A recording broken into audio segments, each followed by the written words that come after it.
Good afternoon, guys. My name is Alena Shautsova. I'm an immigration attorney from New York.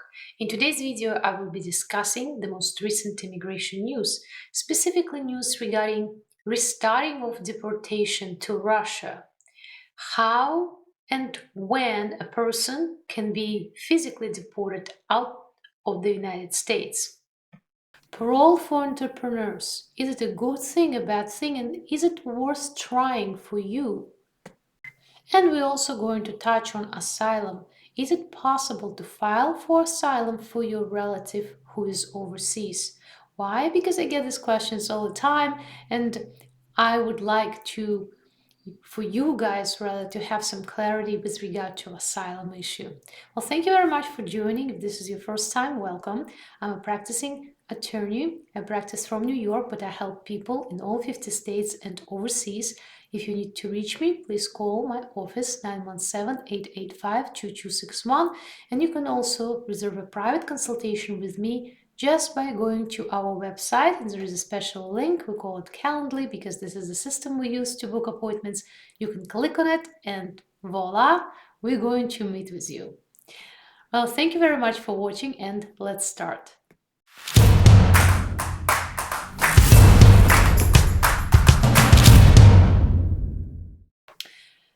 Russian-speaking community was devastated a couple of days ago after The Guardian published an article saying that, according to an immigration lawyer who represented Russian clients, her clients were physically deported back to Russia.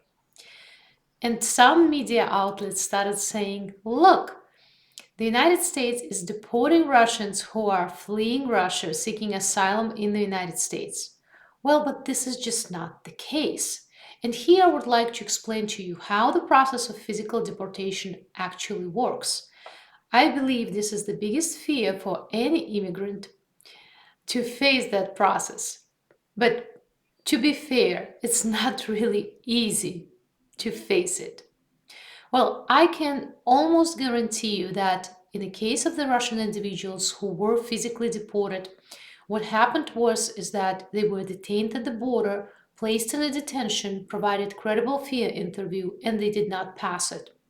And after the judge or a judge reviewed the determination of the immigration officer, the judge agreed and upheld it, meaning that it was recognized that the person in custody actually did not have a viable asylum claim. And in this situation, the United States government can exercise something called expedited removal procedure, where a person is detained throughout the time his or her determination for asylum is being tested, qualification rather for asylum is being tested.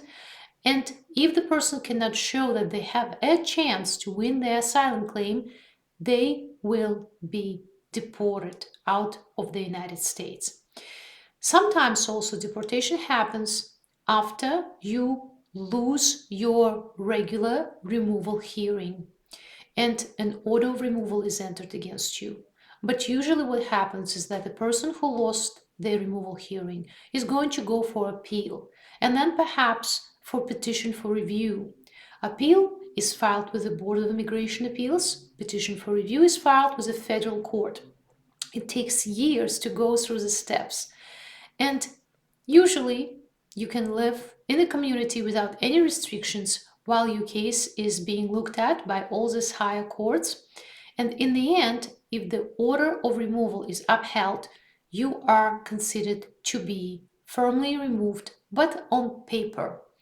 For you to be removed physically, the government has to usually invite you for a meeting or arrest and detain you. In the case of a detention, very often persons still can fight to be released by filing something called administrative stay or removal or emergency motions to stay removal if the person can demonstrate that now they have a possibility of relief and now they can prevail in their removal proceedings.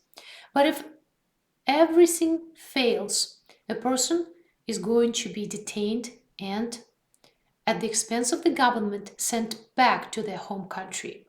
So in the case of Russian individuals, after the war with Ukraine was started in February of 2022.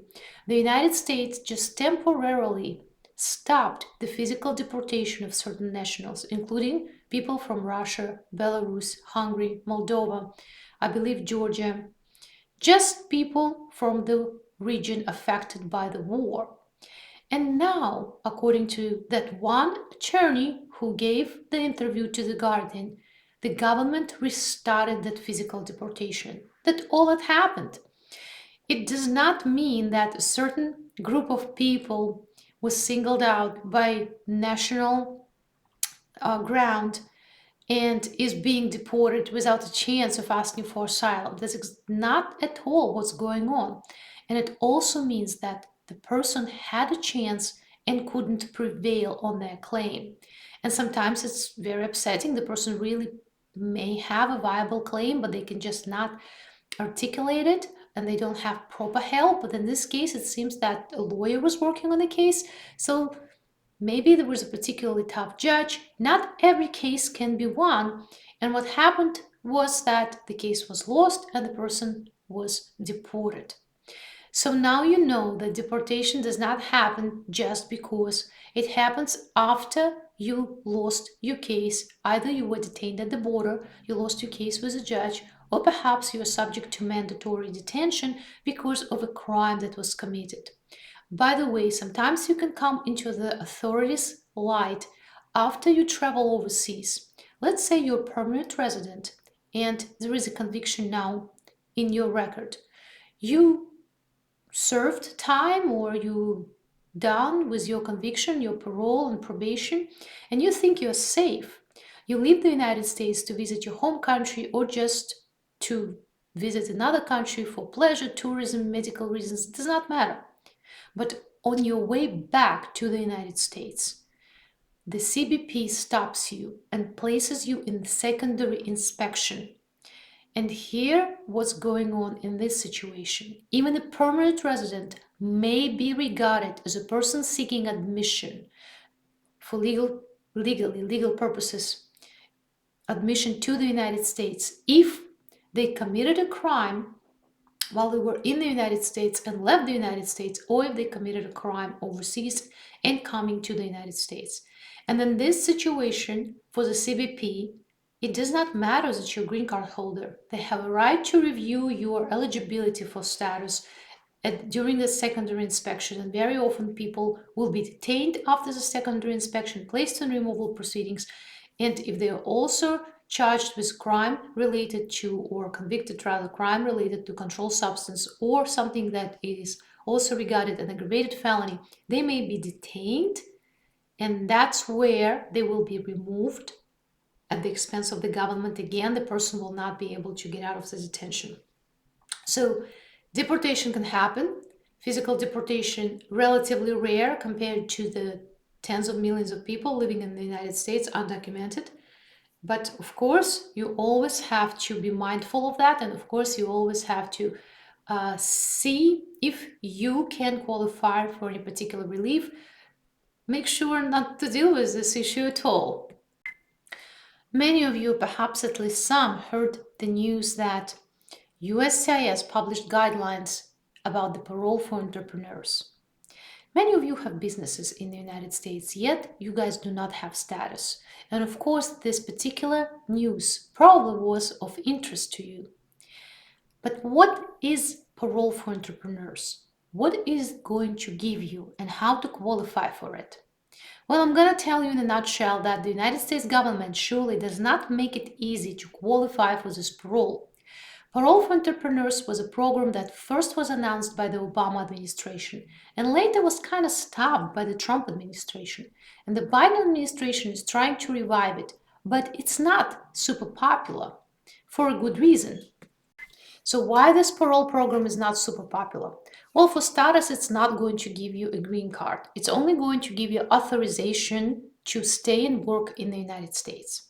Second, it's sort of hard to qualify for it. You have to show that you have a substantial part and leading role in a startup that attracted at least 250,000, which may be not too much money for many of you, but from who? from qualified investors. And those qualified investors must be US citizens or US entities that within the past 5 years invested in others at least $600,000. Invested in others means that they gave the money, sort of like a Shark Tank. They gave the money for part of somebody's or percentage of somebody's company, for example.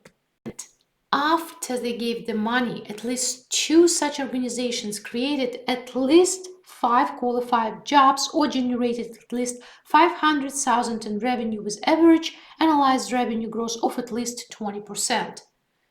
All right, so what's happening here is that not only you have to attract these investors who are not your friends, or maybe you have wealthy friends who have this magic finger, who make a lot of profit, taking into consideration that we are going closer to a recession, as many saying, and taking into consideration high inflation, the government has this unrealistic expectations that you're going to find this golden cow that knows exactly when, how to invest money to make great profits.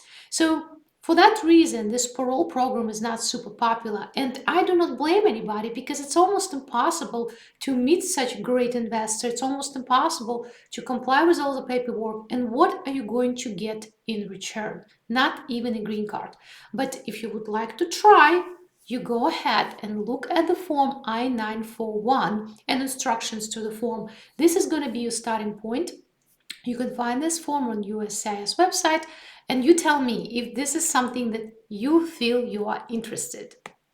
And finally, let's talk about asylum. Is it possible to file for asylum for someone who is overseas?